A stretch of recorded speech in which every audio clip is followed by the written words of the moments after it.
What's going on, guys? Nova here, and we're going to be explaining a few things about ROL because you know what? I'm in the mood for it, and we're going to be doing that. For now,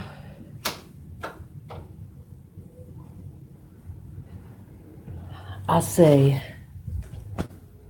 we try something here because I want to set up my camera that way. That way, everyone can see who the world champion is, and that's me.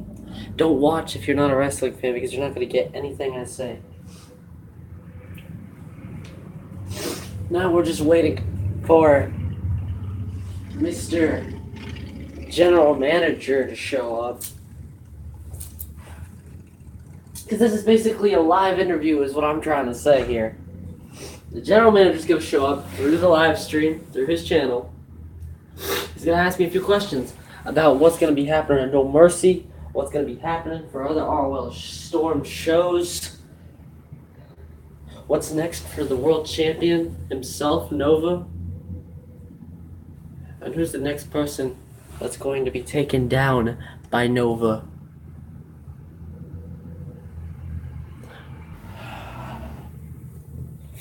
I found out who my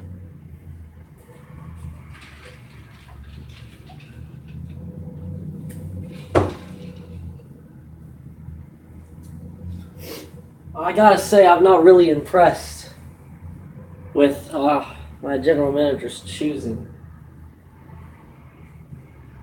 Because you see, I faced this dude once before, and you can check him out on episode 3. I'm not gonna go spoil it if you haven't seen episode 3 yet. It was a DQ, no holds barred match that I won. And you see, if it wasn't for Ace's little incident back at episode 1, I wouldn't have lost that match, and I'd still be standing here, not only the world champion, but the ROL hardcore champion. And that's a fact right there. Not gonna even lie straight to you guys. That's a fact. I would be standing here, the double champion that I rightfully am supposed to be. That title is rightfully mine, and I'll go claim it when I'm done defending my world title at No Mercy. And I'm going to defend it precisely. I'm going to defend it phenomenally. Because when No Mercy comes up and the main event shows, it's going to show me, it's going to show my opponent, it's going to show my world title being held up, and dang, my opponent's going to see. It's going to be looking up at me while he's on the ground after I've knocked him down. And he's going to be seeing my hand being raised, and one world title on my shoulder, around my waist, and in my hands holding it up high in the air, and saying that I am the world champion, and the referee will be shouting out, "Here is your winner, and the new..."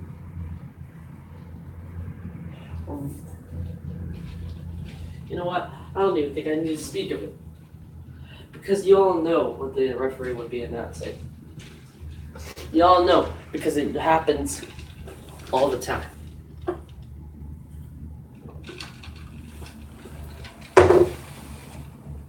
And I bet people right now that are wrestling fans that are watching this are like, why all of a sudden do a live stream about your wrestling thing? It's just a joke, man. Get it over with and stop doing stupid streams about it. Better just stick to videos about it.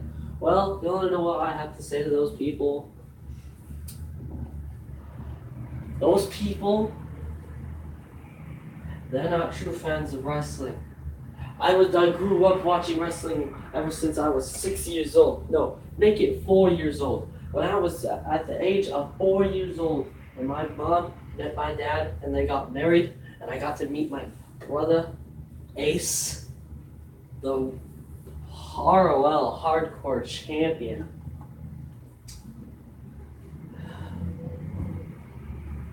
My dad used to watch the WWE, or WWF back then. I'd watch that every time he turned it on in the living room. I'd come in there and watch it. Because at my age, I wasn't allowed to watch that much violence like that, but I did. I sneaked in and I watched it. And usually when my mom went to sleep or was at work, he'd watch it. He'd let me watch it. He'd sneak it and wouldn't tell my mom. And I kept watching wrestling ever since I hit the age that I am right now. At the age of 14 years old, the age I am now, I still watch that to this day. My dream was becoming a pro wrestler like that, even though it's fake. That was my dream. I always wanted to do something like that. Even if I was going to indie wrestling, that's always what I wanted to do. And now I don't have to wait. We start up something here on YouTube. It's magical, it's phenomenal, and I'm loving it.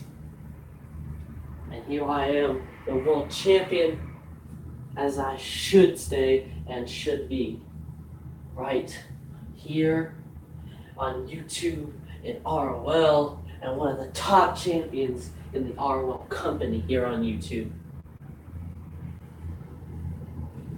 And then here comes old Ace, thinking he's one of the top champions, holding that stupid ROL hardcore title, and that stupid smug look, smirk on his stupid fat face.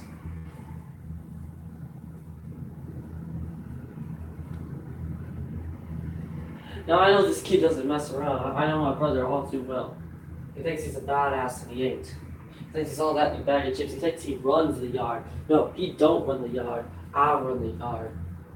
And I proved that to him when I should have won that world title, that hardcore title. Did I? No. I'm gonna admit because I'm not because I'm man enough and I'm not a pussy to admit that I lost my match there on the first episode of ROL Storm in that hardcore match for the title. They crowned a new champion that day in Ace. Proud of him. But I let him know who the real champion is on episode 2. In the middle of that interview, I came in and I knocked the fuck out of him. I'm not a champion to mess with. I'm not a superstar here in ROL to mess with. That's a fact. And you could go ahead and ask the general manager if he's even going to ever show up. Or is he just pussy like the rest of his ugly ass superstars?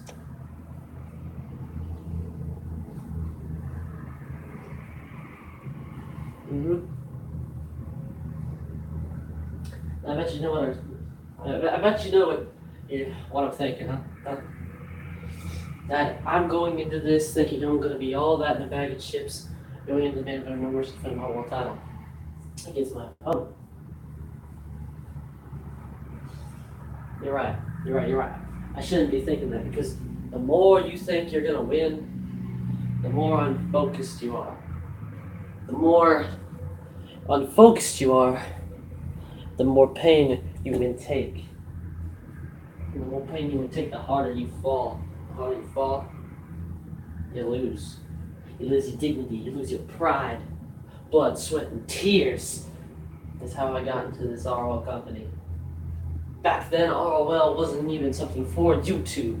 It was something we started up. And it wasn't scripted like it is. It was real. We threw real punches, we threw real kicks. We locked in real locks until you passed out or tapped out. Or you went down for the 1, 2, 3 pinfall.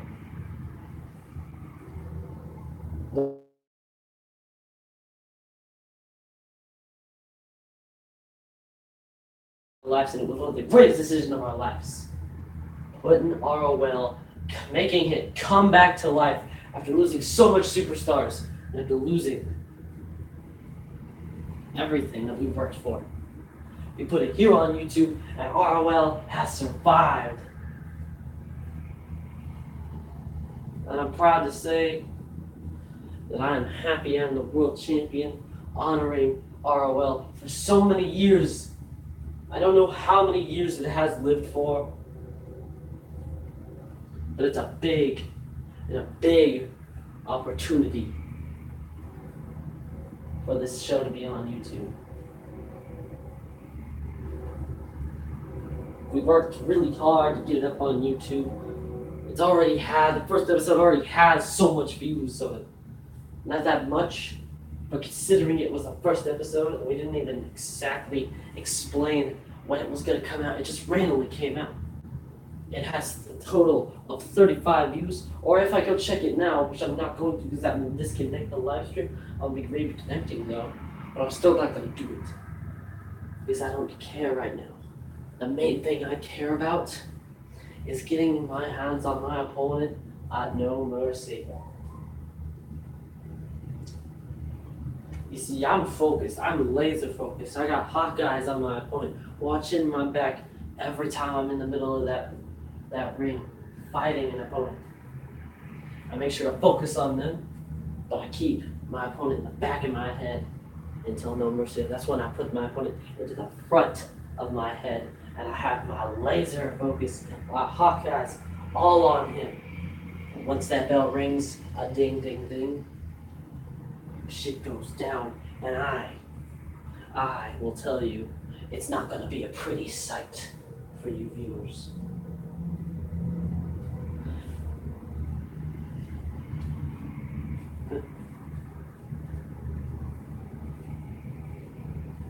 Well, seeing how the general manager is not showing up, I got one little thing to say to my opponent for no mercy. You want to be world champion. Not many people could come up and challenge me like that. You're one of the few. You actually got your chance asking the general manager. The general manager finally gave it to you. So glad. But also that good mistake, that great chance of getting your hands on that world title opportunity was also one of your greatest mistakes of your life. And you're gonna find out the hard way. At no mercy.